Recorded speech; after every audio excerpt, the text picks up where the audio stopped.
Hi everyone. So my name is Volodimir Hmil and I'm a CEO of a company NERDZ LAB that specializes in software development for young startups and growing businesses. So today we have an interesting topic to discuss.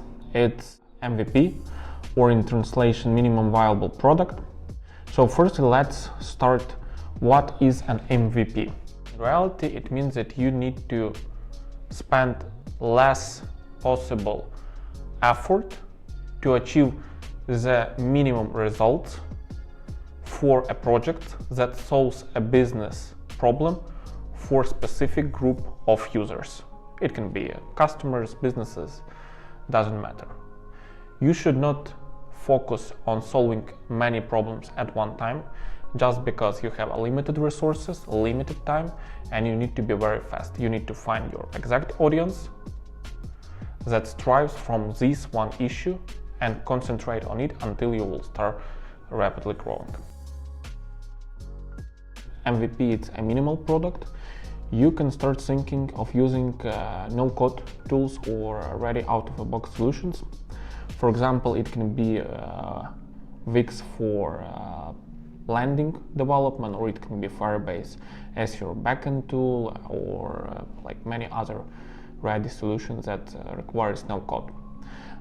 It's a good thing, really good thing to start, as it requires no development time, no team need, no additional resources. You can do everything mostly based on your own, without requiring any support outside, and as a result lowers the risk of your already limited fundings.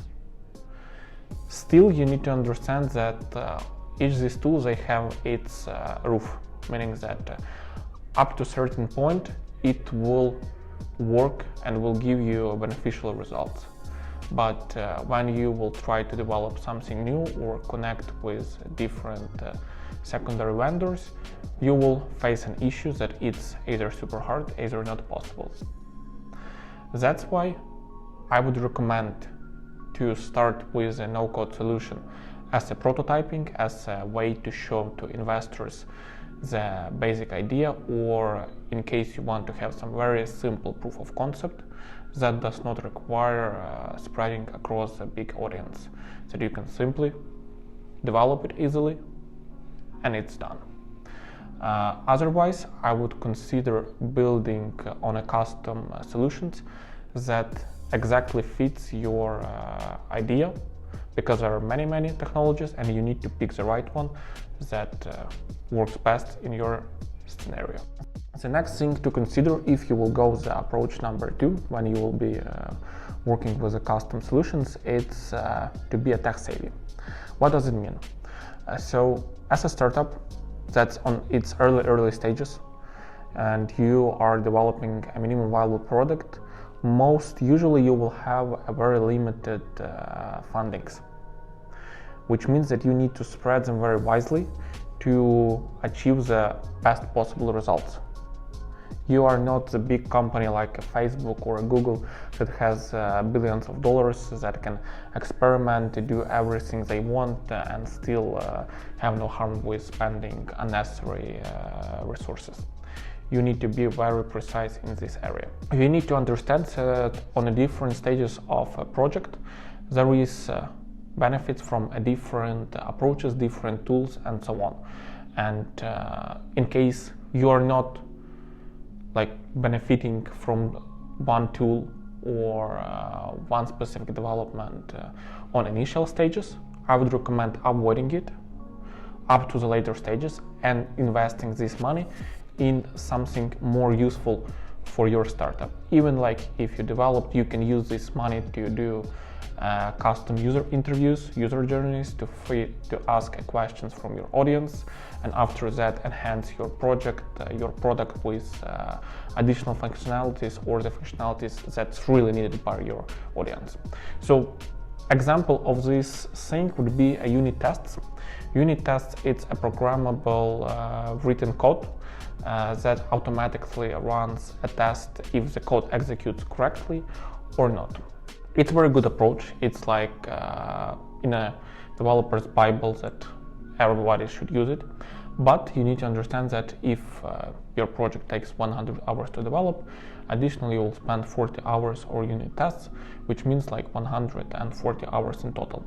Still, at the same time, this doesn't give a benefit for a small projects, just because they are not so widely spread with its functionality that it requires to keep everything testable coded.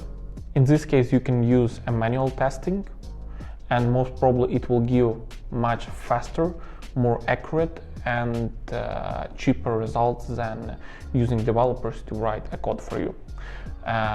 Still, on the later stages, when the product starts growing, you will require this because it will be very hard to keep everything under control, because the project grows like a tree, and the more time spent, the more modules inside of it, the more features works across each other, interacts with the different modules, have different integrations, and so on. To keep it testing manually and test it very accurately without losing bugs, it will be very hard. And in this case, you will require to pay money to buy a developer who will be writing a unit test, integrational test, different like automated test processes for your project, so that basic functionalities are covered, and instead of a human going and checking if it works, you simply press a button, it runs and tells yeah, the sign up with a happy flow works, or unfortunately no, this functionality is currently not working, you need to check what's going wrong there. So as of my clients, I usually recommend to spend time only if your project is more than 6 months, because it's big enough to think about this functionality. Otherwise, you will invest money that can have much better fit in an early stages of the startups. A lot of the times, my client, when he comes to us with an idea, he have a good vision why this idea will succeed, what problem it exactly solves, and what problem it solves that different within the competitors. Still, along the road, they start spreading with different features that really not solve the problem, but rather is a complementary thing. It's good to have, but in reality, it's not the killer thing that will make a final decision for your customer. And as you have a lack of resources, you need to focus on this single feature or single problem that you are solving and invest everything there. Try to capture limited amount of users that's ready to pay for you to solve this idea. And after that, when you will prove that it's really needed and your users will start getting new feedbacks, new requests for additional functionalities, you can rapidly start like evolving your product, but not before that. Keep your focus tight and do not spread it on many areas. Otherwise, you will create the product that does everything but does it bad, which nobody likes. Everything starts with architecture, and it can take like from 8 hours to 800 hours depending what you will be developing. You need to keep this balance with your initial architecture, tools that you will select, frameworks, so you will not spend much time early to develop it. But in the same time, you need to always keep in mind that you're a startup, which means you will be rapidly changing based on your users' feedbacks. One feature can be completely thrown out and another injected. Whole modules can be rewritten, which means that you cannot hard code something because it's super fast, but end up that you won't be able to be fast and flexible to changes. That's why you'll need to be very wise and find this balance between fast development in a start, but in the same time scalability and flexibility for the project in the end. You're a startup And as a result, most probably you don't have any benefits across other businesses who is offering a work to chief technical officer, which means that usually it ends up hiring some friend, top developer that works in your team, or any other possible person that has any understanding of technology. Still, you need to understand that CTO should be balancing between technology and a business, which means that he should propose a good technical solution considering the business values it will bring, business resources it has, and so on. Usually, when the CTO doesn't have this business grab, it ends up with using everything new, all new technologies that's not proven by other development companies that it will succeed, it will work, it will cover our case. Or they are starting building this massive architecture that can handle firing rocket into the space, which in reality we don't need, and half of the budget is wasted on preparing rather than a development. And because of that, when you will be considering the person who will be working as a CTO on your project, you need to consider that this person should have a business mindset. They need to understand that they may be forced to go on a compromise and develop something with a bad approach, with older technologies, reuse something ready, combine, just to secure resources and reinvest these resources into other areas that's more important. They need to find this balance. They need to understand that they cannot do anything they want and they have a responsibility. So this person should be not only tech savvy, but this person should also be a business wise, and keep that in mind, it's very important. A lot of the startups, they're really focusing on creating stunning UI elements, cool animations, unusual transitions between screens, something that will stand out. But in most of the cases, user only needs to have his problem solved. He doesn't need this animation, he doesn't need this transition, and it means that you will invest a lot of money for a designer, after that for a development, to create something that's not related to solving the problem, while you could save this money to solve this problem in a more efficient way. That's why I'm begging to concentrate your attention into user experience, how the user will interact with your application, how your application will solve exact problem, rather trying to make this application outstand based on the UI, other apps in the market. You cannot compete with a Facebook, you cannot compete with Airbnb because you don't have resources. The only thing you can do something differently and solve the problem that they are not solving. And most of the cases, 95% of the time, the problem won't be in the bad looking button or missing animation. It will be something deeper. Still, there is an application that really requires having a really fancy UI, just because the way it works. For example, it's meditation apps. They may not have a bad UI because they will create a bad feeling, and as a result the user will achieve bad experience within the app and probably drop off out of your conversion. So most likely UI is not important, UX is, but some cases can be an exclusion from this rule. The first main flag is that your MVP takes more than 2 or 3 months.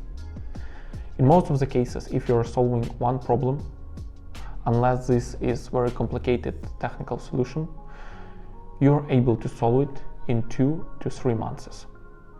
If it takes longer, it can mean that you're solving several problems, or it can mean that you're solving the problem but in a very extensive way, and maybe it's not worth trying to build something for a long time without receiving the market feedback.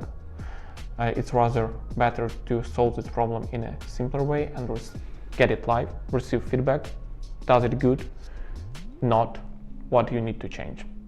There is also exclusion from this rule if you're building a technical startup who is solving a hard technical solution, most probably yes, you will need more than 2-3 months. You may need a year, 2 or 3. For example, a startup that was building an AI that can replicate a voice of an actor or any other human. Yes, it's a hard technical solution and they require much more time to develop it, as nothing like that was developed before. But if you're building an Airbnb, but I'm not sure, for homeless guys, then most probably you can do it much faster than a 2 or 3 months. Right now you are very frustrated by different popular applications like an Instagram, who has many features, and as a result you're trying to, if you're trying to be like them or you're trying to facilitate in their area, you will be trying to copy these features. Still, you need to understand, if you're first time giving a user the product that has many functionalities, the user will have an issues understanding how to use it. Instagram firstly had one list of images. After that they added the mentions. After that they added stories. So they were evolving step by step, and this brings them to the state where each time they integrated something new, it was a simple action for user to be taught how to use it. But imagine that you never used Instagram before and you get this application open. You don't understand what is these photos, how to add them, what is these circles, why circles have a different colors, why you can see something you cannot, and so on. It will be a very hard journey. The same thing here. You need to understand that the journey for your user who is here to solve his problem, solve his pain, should be very simple and flawless. Still, when you want to grow, you will need to switch to a custom development, and you will need your data there. So if during usability of out-of-a-box solution you got 1,000 users who is paying, who is really happy with your solutions, you spend tons of time trying to convert them, speaking to each of them directly and convincing that your product is the one and should be used. When you will try to migrate this data, but you will end up that you don't have access to it, it will be a real pain to offboard them out of an old application to a new one and ask them, please register, please enter your data. And it will require either a bunch of actions from their side or a bunch of actions from yours, especially if you don't have access to the data at all. Because there was such cases in our history where our customers were using third-party tools that encapsulated a database, and we were unable to know what our users are and so on. We had general analytics, how many, what the usability state, and so on. And it ended up that we were unable to transfer this data even by hand. So this is a worst point considering if you will decide to go with out-of-a-box ready solution, because it can bring a bunch of a pain when you will be doing migration. I would recommend you to take an advices of a company you are paying for a development, because they can be valuable and they can be based on the previous experience, which will give you much benefit than you will be thinking that you are knowing everything. Keep that in mind. Thanks for watching. We'll be filming more videos about startups, about their history, what tools you can use, how to evolve that, the possible mistakes, and anything that may be interested for our audience. Feel free to write a comment what you're really interested, so we can pick the topics that bother you the most and elaborate on that. Thank you and see you next time.